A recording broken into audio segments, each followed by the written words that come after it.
friends, you all are welcome to the Sociology Word platform. Friends, today I'm going to provide you a very important review of December cycle 2024 paper, which was recently held in January 2025. तो basically इस video में हम 2025 जनवरी में जो recently अभी एक paper हुआ था इसका हम रिव्यू करेंगे. The purpose of this video is to provide you a glimpse of question paper. Understand it.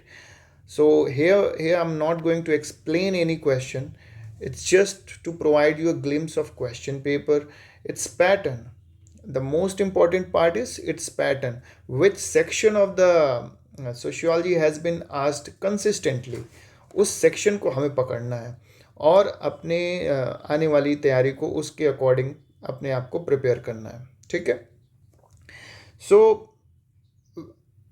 solving PYQ is extremely important for any exam, no matter which exam you are preparing.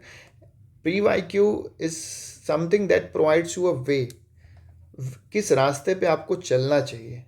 It's just a guidance कि आपको कैसे कैसे अपनी preparations को किस दिशा में किस एक स्पेसिफिक सेक्शन को बहुत अच्छे से तैयार करना है. किस किस सेक्शन को हम लास्ट टाइम भी रिवीजन करेंगे. कौन कौन से इम्पॉर्टेंट एस्पेक्ट हैं हमारे सब्जेक्ट के जिनको हमें मल्टीपल रिवीजन करके उसको एकदम स्ट्रांग रखना है, क्योंकि वहाँ से हर साल कंसिस्टेंटली क्वेश्चन आ रहे हैं. So other thing is that the answer I will provide here is taken from the official released answer key. So don't search for any kind of authenticity of the answer. Rather try to put more focus on the pattern and the answer which I am going to discuss here. So let's dive in without wasting your precious time, as very few days are left for your June cycle of 2025, which is going to be held between 21st of June to 30th of June. तो समय नहीं है आपके पास. Let's start. The first question is, Anthony Giddens developed theoretical perspective on the changes occurring in the present day world on the basis of. So now do one thing, just pause this video for a second and answer it.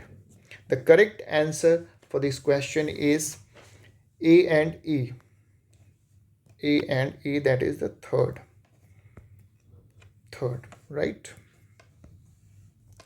The next question is match the column. Dalit movement, Birsa Munda backward class movement, GB Panth tribal movement, Sharmila Reji, and women's movement, Jyotiba Phule. So which option is correct? The third is correct. Next, who has given threefold classification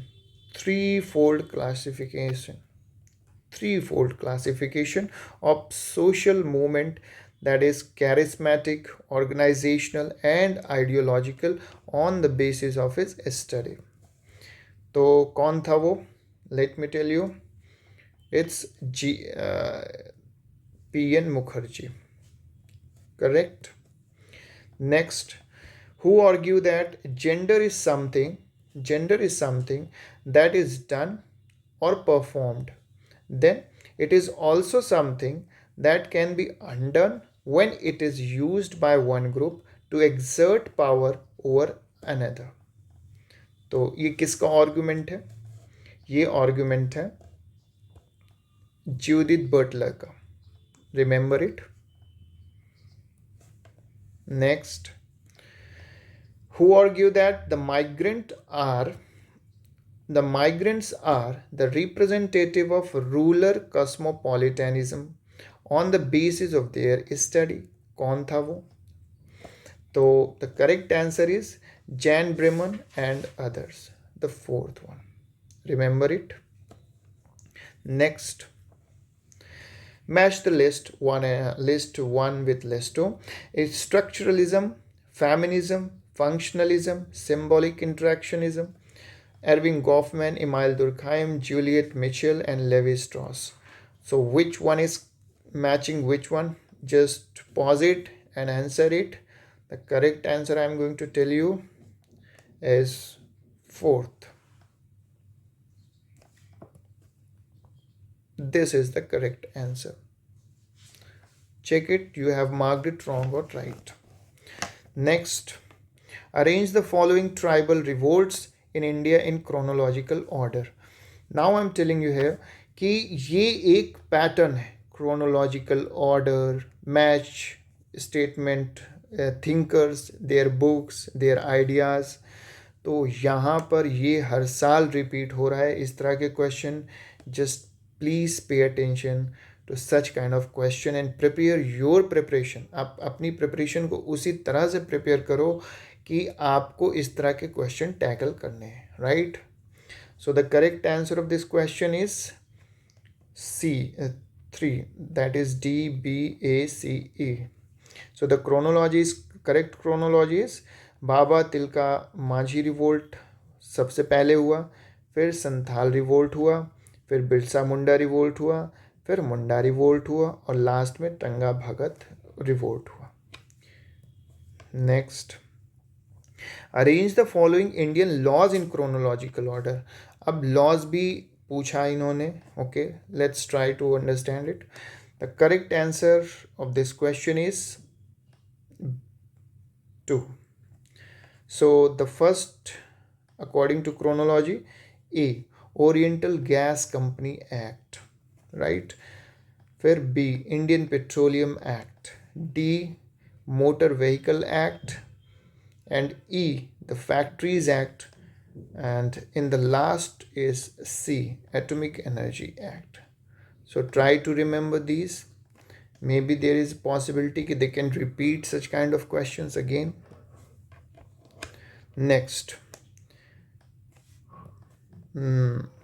who is not associated toward the development of a body of explanatory concept relating to acculturation.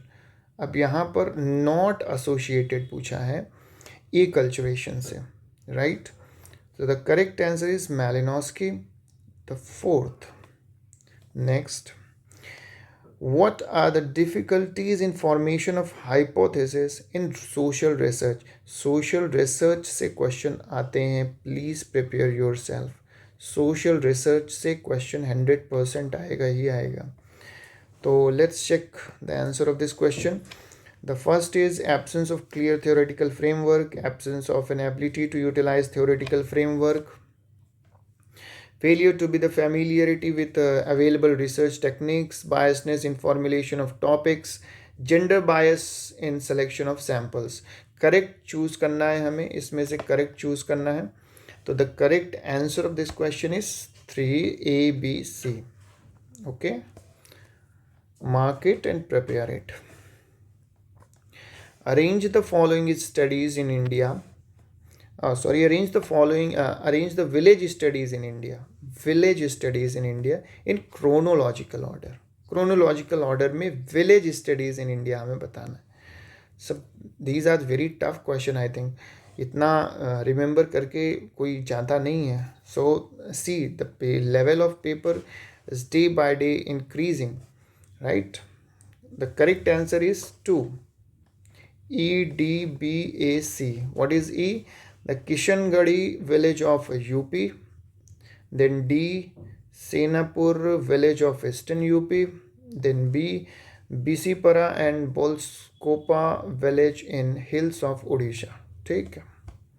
And A, Kota village of Nilgiri hills. और last में है C, Kambepattu village of Tanjore, Madras. Clear. Next, who among the following did the famous study A Newer Society? अब इससे तो कई बार question आ चुका है, please pay attention here. तो इसका करेक्ट आंसर क्या होगा आप बताओ? That is Evan Pritchard. Remember it. Sociobiology was first developed by whom? Sociobiology was first developed by whom? So the correct answer is Evo Wilson. Next, the theoretical and philosophical insight. Theoretical and philosophical insight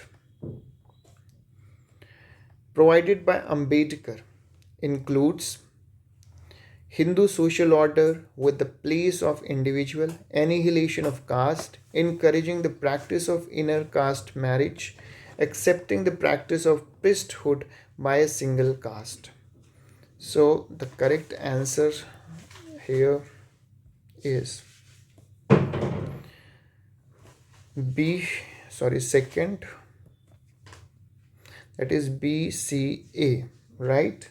So BCA is the correct answer of this question. Let me check it once again. BCA. So this cannot be answer. This cannot be the correct option. You can eliminate here, and by elimination, let's see which one is very close. So this and option this and this is the possibility. Now you have to take a chance. So second is the correct answer. So sometimes you try to use some kind of these kind of tricks also, तो वो helpful हो जाते exam के time पे. Next,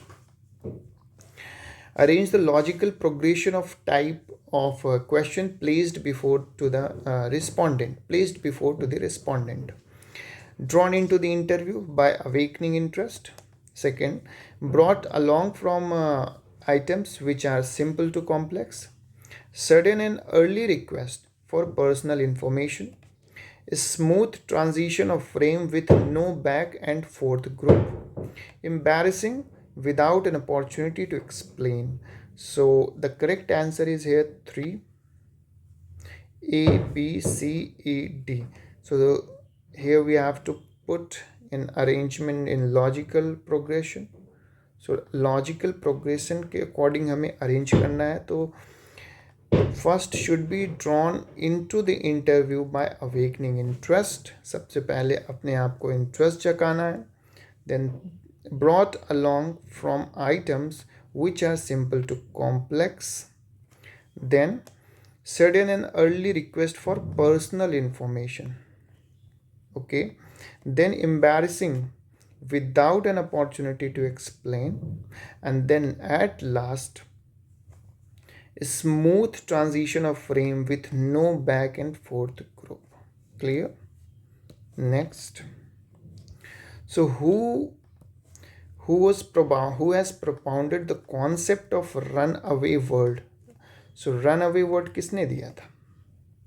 That is Anthony Giddens. Remember it.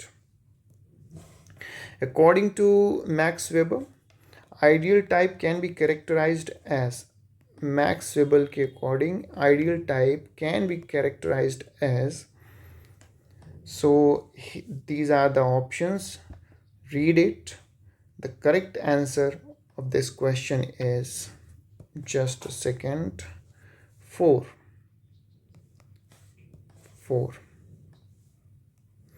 So DBAC, just a second, DBAC,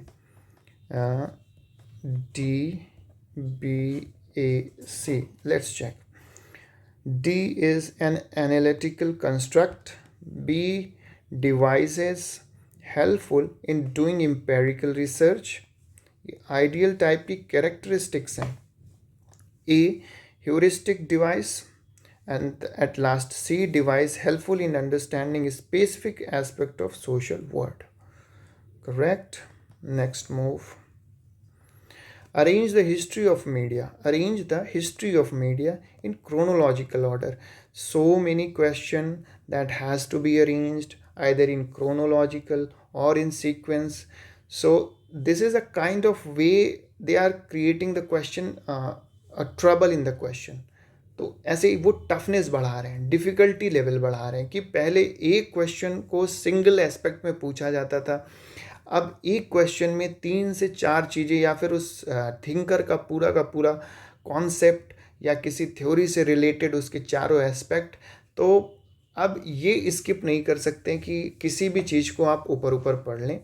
किसी भी चीज़ को अगर आप पढ़ रहे हैं, किसी थ्योरी को, किसी थिंकर को, तो बहुत ही हॉलिस्टिकली पढ़िए, क्योंकि इस तरह के अरेंजमेंट अगर आ गए, क्रोनोलॉजी आ गई, तो you won't be able to do that. Okay, so let's move. The question number 18 is, okay, the correct answer is 3. Let's check it. BACED.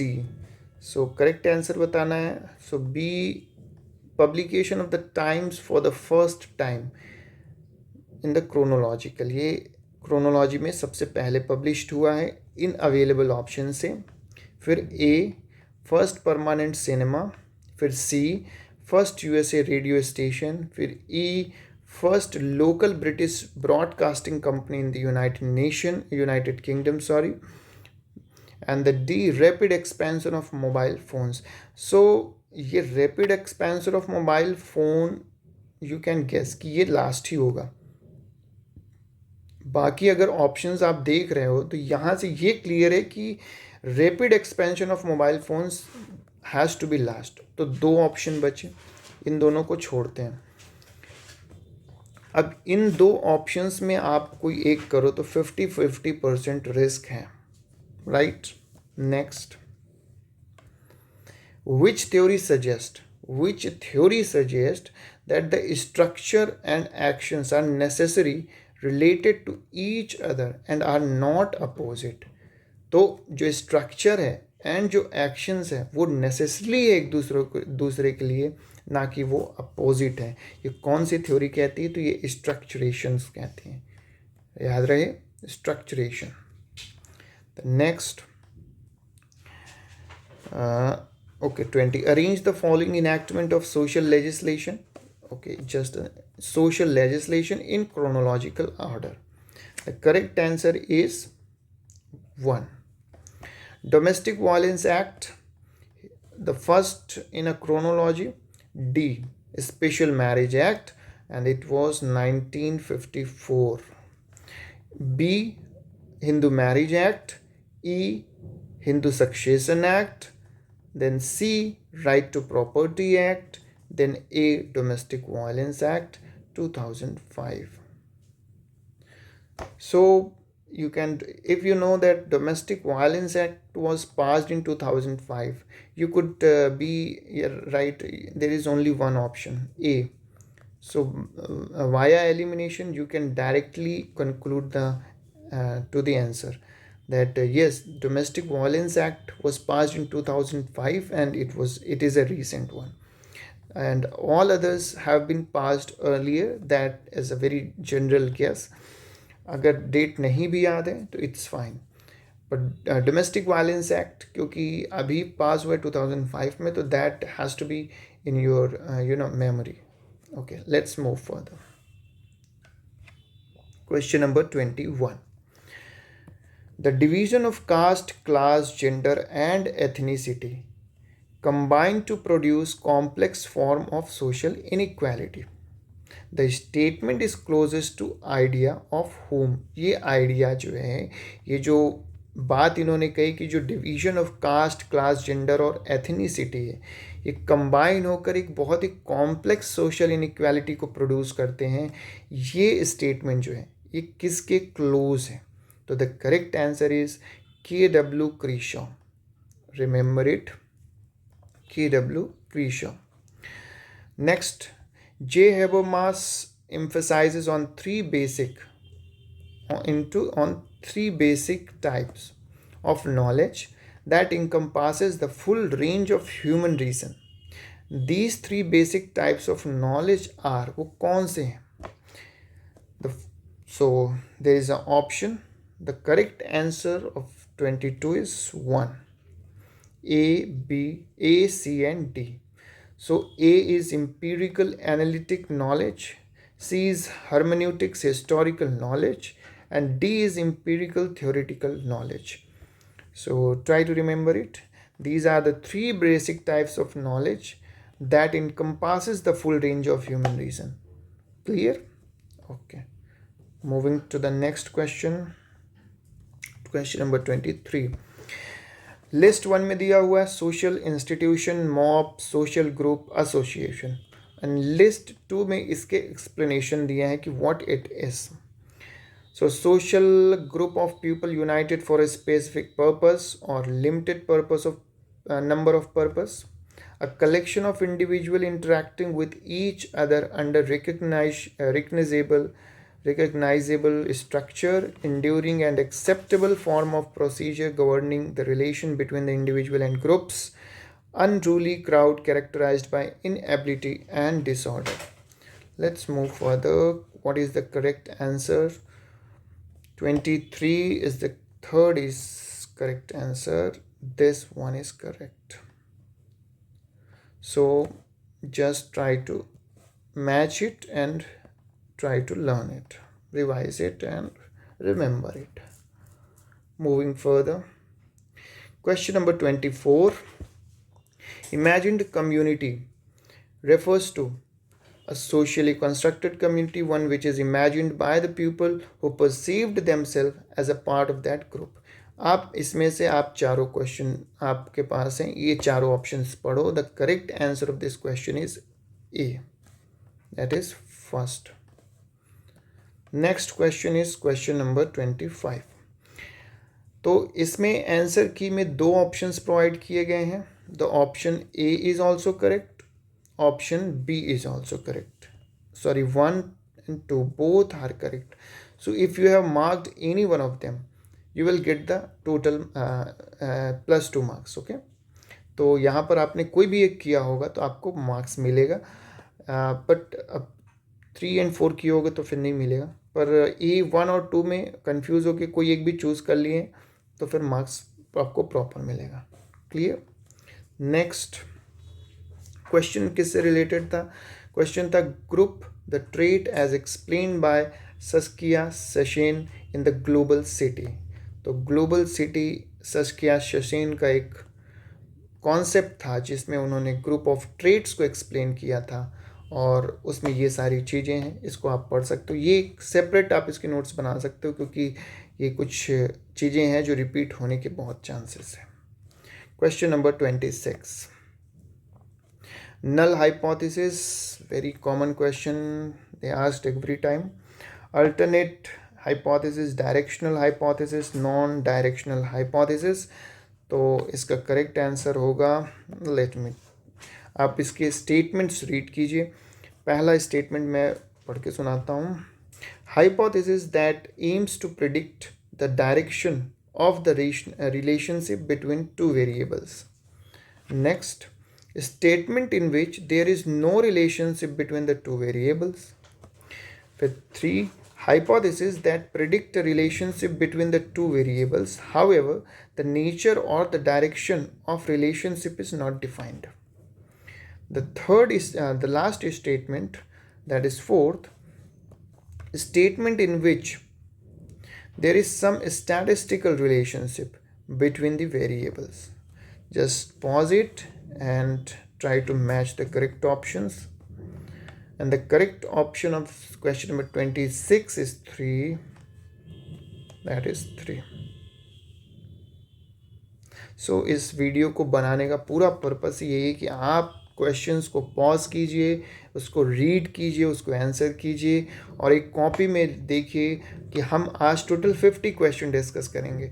आप इनमें से कितने क्वेश्चन सही हैं, कई नए कॉन्सेप्ट हैं, एक आपको पैटर्न पता चल रहा है कि कितनी ज़्यादा क्रोनोलॉजी ये लोग पूछ रहे हैं हर बार. तो अब आपको थोड़ा सा डीप में भी पढ़ना पड़ेगा, कई चीज़ों को कवर करना पड़ेगा और ये जो कई नई चीज़ों इन्होंने दी है जो आप इन चीज़ों के अवेयर नहीं थे, please try to note it down somewhere ताकि आप उसके बारे में थोड़ी रिसर्च लेटर ऑन कर सकें. So we are going to question number 27. Okay, question number 27, let's discuss it. The model of e-governance. क्या मॉडल है ई गवर्नेंस का? Broadcasting model, critical flow model, lobbying model, third stage, sixth stage.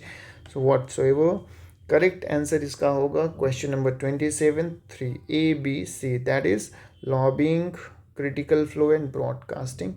ये तीनों model of e governance है. Next, which of the following are examples of the fallacy of reifications?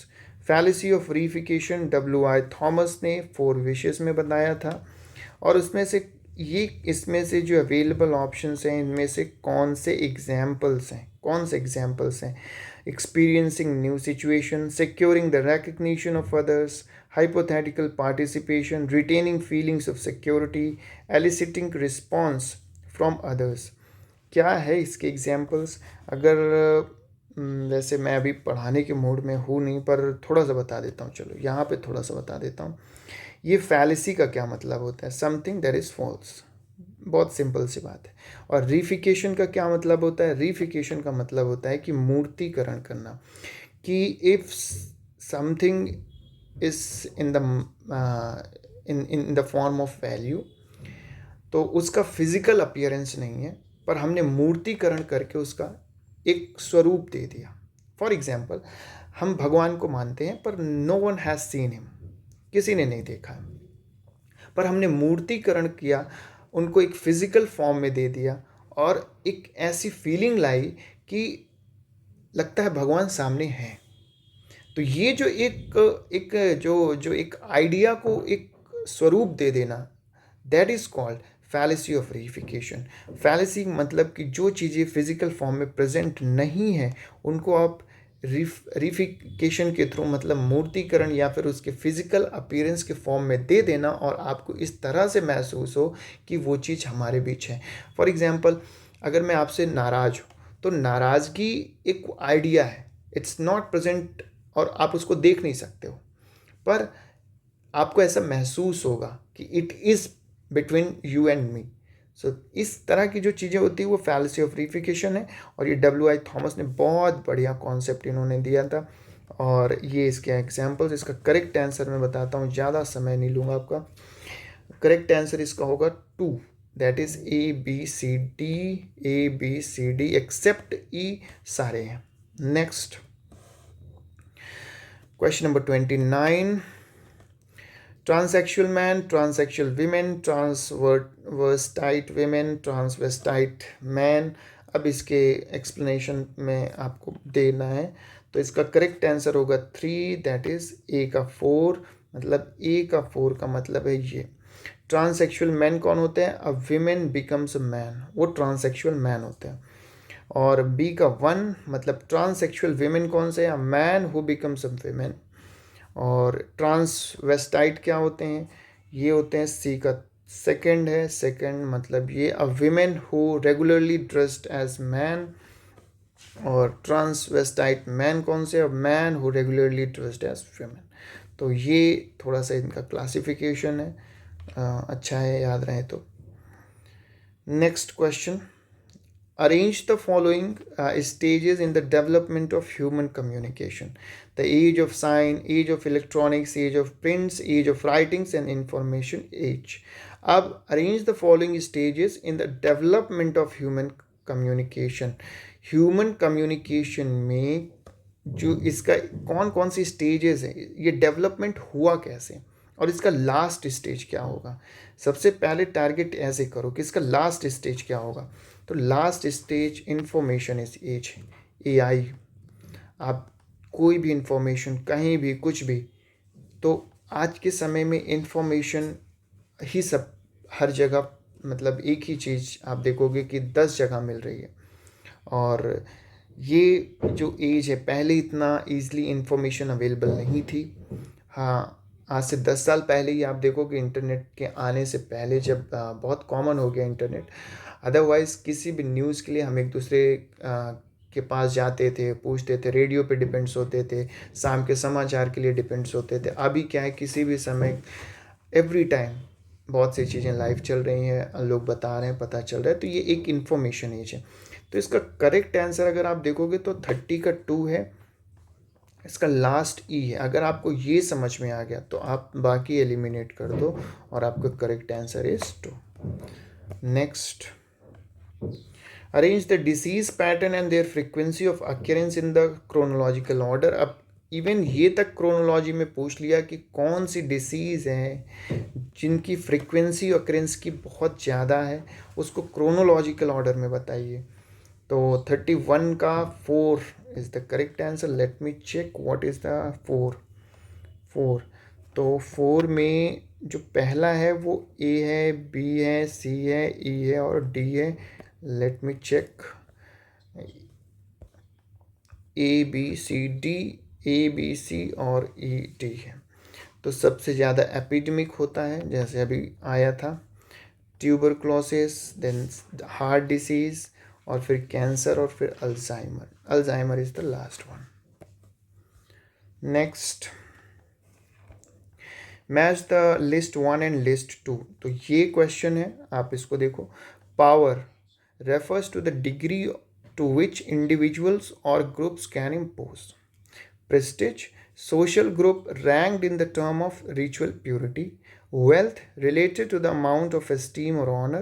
Caste refers to the material possession. तो यहाँ पर एक चीज़ है, social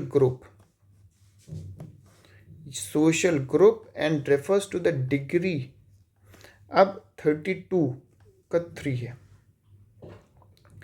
अब मैंने कास्ट को टारगेट किया तो डी का होगा सेकंड, ये सोशल ग्रुप। अब डी के सेकंड में सिर्फ एक ही ऑप्शन है, caste is a social group. ये बहुत ही, और भी क्लियरिटी देने के लिए कह दिया, ranked in terms of ritual purity. Purity and pollution, caste ही तो है प्योरिटी एंड पोल्यूशन। तो अगर एक गेस कर लिए तो बाकी अगर कंफ्यूज भी हो रहे हो तो देयर इज नो वरी। तो इस तरह से भी क्वेश्चन सॉल्व करने का थोड़ा सा प्रयास किया करो एग्ज़ाम के टाइम में, और प्रैक्टिस अभी से करोगे तभी एग्ज़ाम में कर पाओगे। ठीक है। Question number 33, Carson, magic science and religion, primitive religion, threshold religion, origin of religion, R.H. लोई, मैलिनोस्की, मेरिट। ये सारे थिंकर दिए हुए हैं और ये उनसे रिलेटेड उनकी थ्योरी या फिर बुक है। ये मोस्ट प्रोबेबली बुक है, सारी ये बुक ही हैं। और बुक में मैं बताऊँ, ये इसका आंसर देखते हैं, 33 का सेकंड है। सी का क्या है? सी का है फर्स्ट। देखो यहाँ से क्लियर हो गया, ये मैजिक साइंस एंड रिलीजन मैलिनोस्की का है, ये पता है। और ये पता है तो देखो बाकी आपको यहाँ पर ये नहीं, यहाँ पर ये नहीं, यहाँ पर ये नहीं, तो कंफ्यूज नहीं हुए, आपने डायरेक्ट कर दिया। बाकियों का मुझे भी नहीं पता, आपको भी नहीं पता, पर मैलिनोस्की का मैजिक साइंस एंड रिलीजन ये बहुत कॉमन है, ये पता होना चाहिए। तो मैंने स्टार्टिंग में भी आपसे कहा था कि जो इम्पोर्टेंट थिंकर हैं, जो इम्पोर्टेंट थ्योरी है, उनके बारे में थोड़ा डीप एनालिसिस, डीप नॉलेज रखो, क्योंकि क्वेश्चन टफ कभी कभी दिखते हैं, होते नहीं हैं। अगर आप थोड़ा भी उसको दिमाग से पढ़ोगे, समझोगे, और इस तरह की चीज़ें आप देख रहे हो तो सीख रहे हो, तो ऐसी चीज़ें वहाँ पर काम कर जाएंगे। Next, question number 34, the God of the clan can be nothing but the clan itself. Who is associated with this statement. Statement से रिलेटेड मैं अभी थोड़े वो डालता हूँ बीच बीच में, उसको आप रेगुलर बेसिस पे देखते रहोगे तो definitely you will be able to recall in the examination hall, वहाँ पर याद आ जाएगा। तो मैं छोटे छोटे शॉर्ट्स डालता हूँ कि किसने क्या कहा। ये चीज़ें 2-3 क्वेश्चन तो सॉलिड है, इससे सॉलिड आने ही आने। तो question number 34, the correct answer is 2, that is इमाम दुर्खाइम। Imail Durkheim is the correct answer. Question number 35, arrange the following in order in which penal system tackles with crime।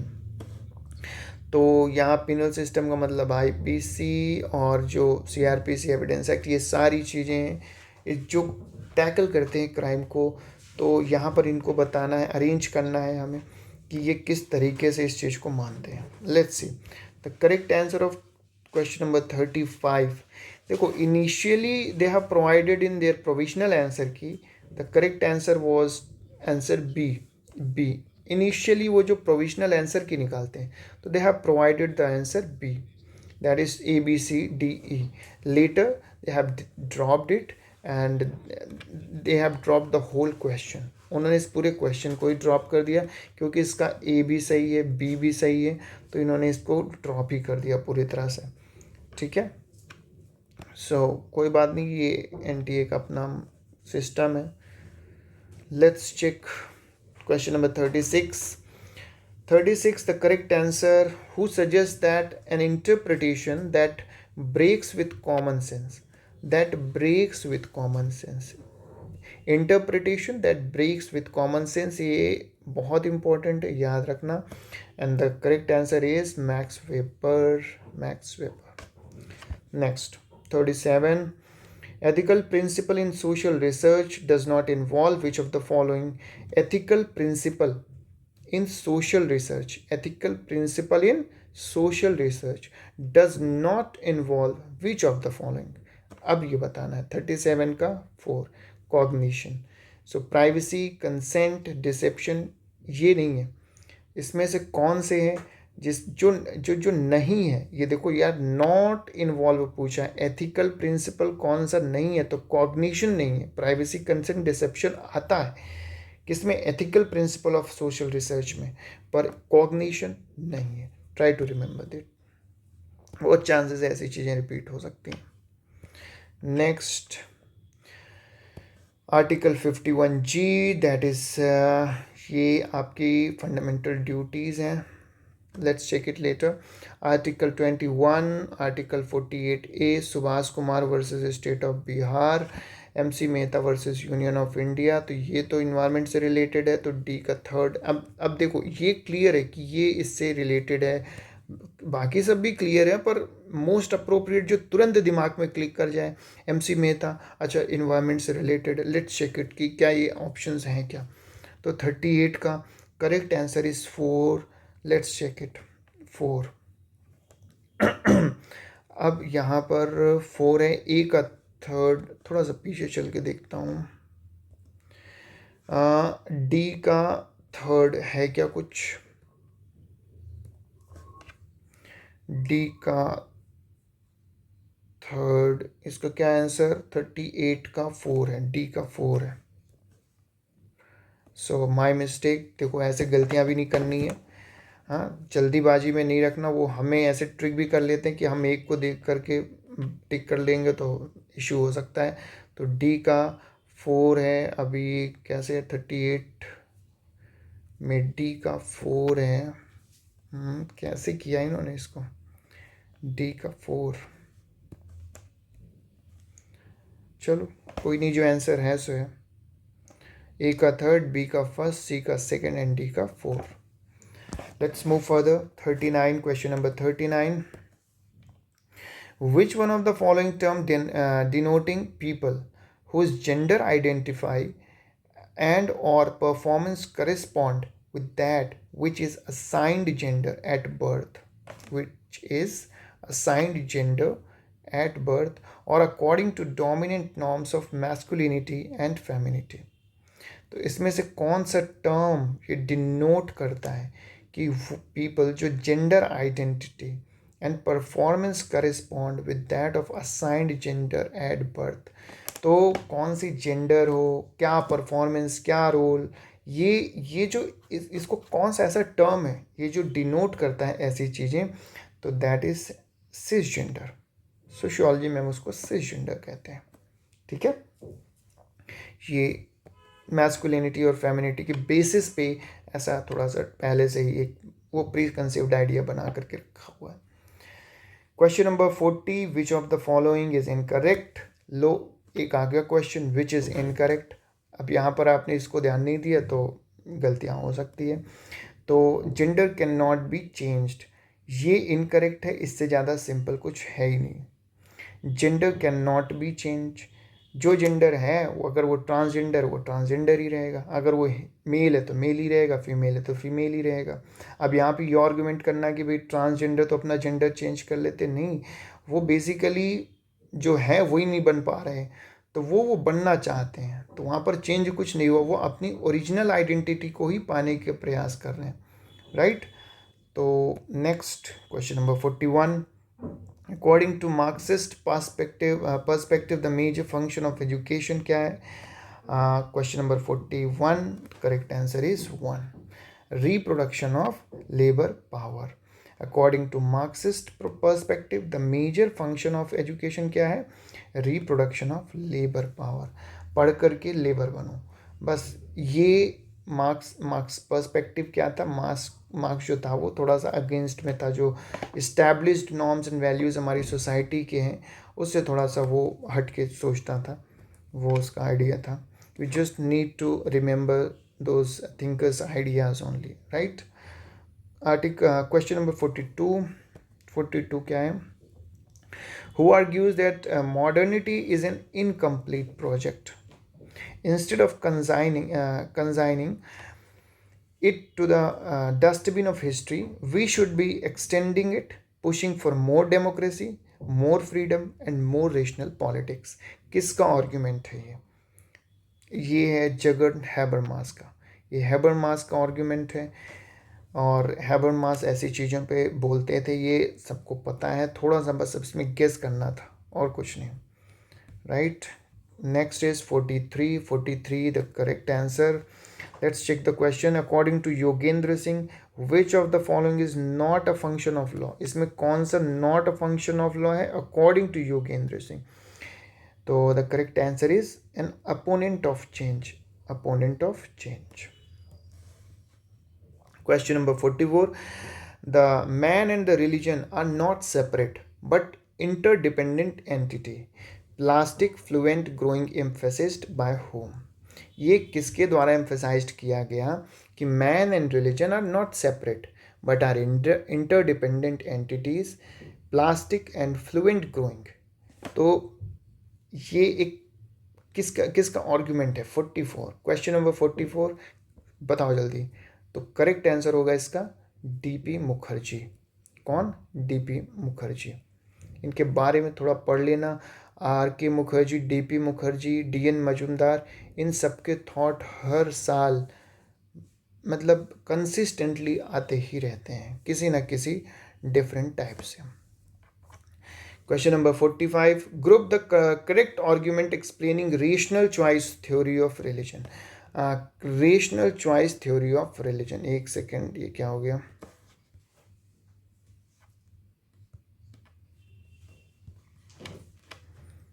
Rational choice theory of religion.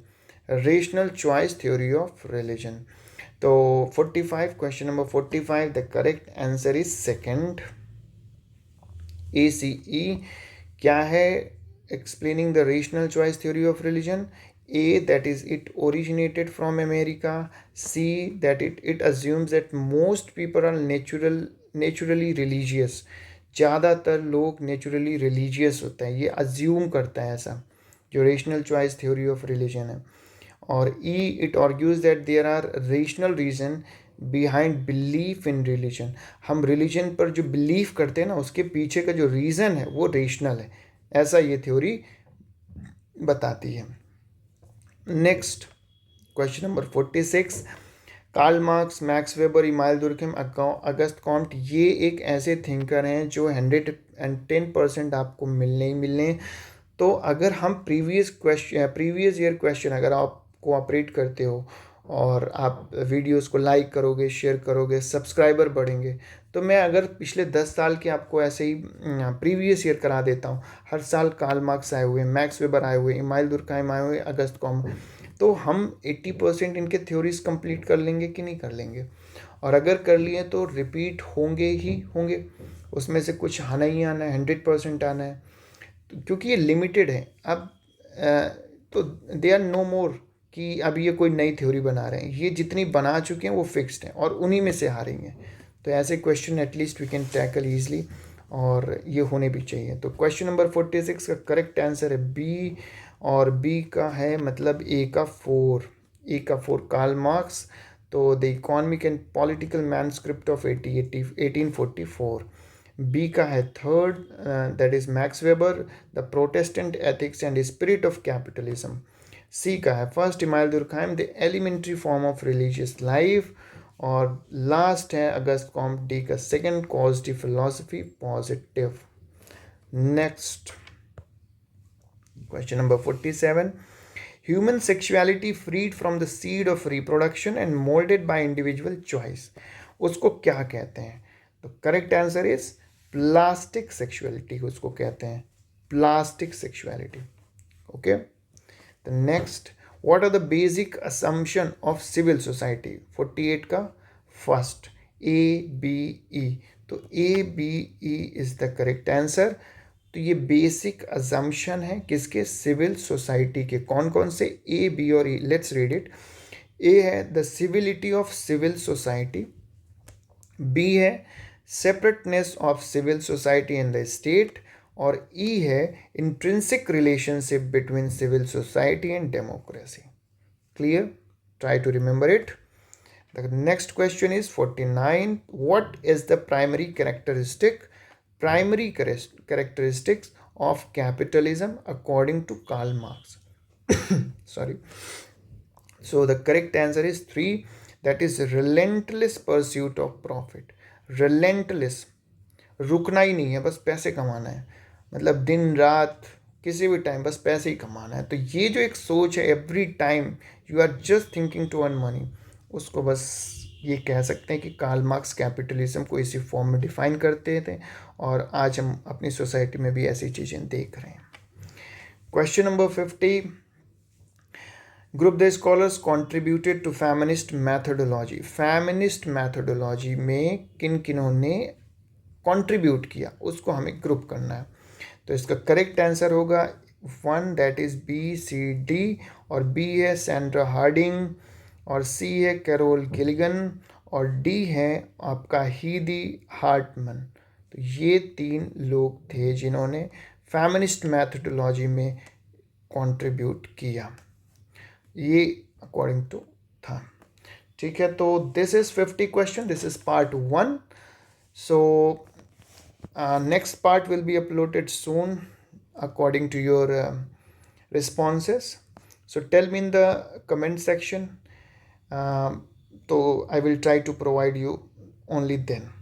And if you like this video and want more such video, please do let me know by just liking it and subscribing the channel.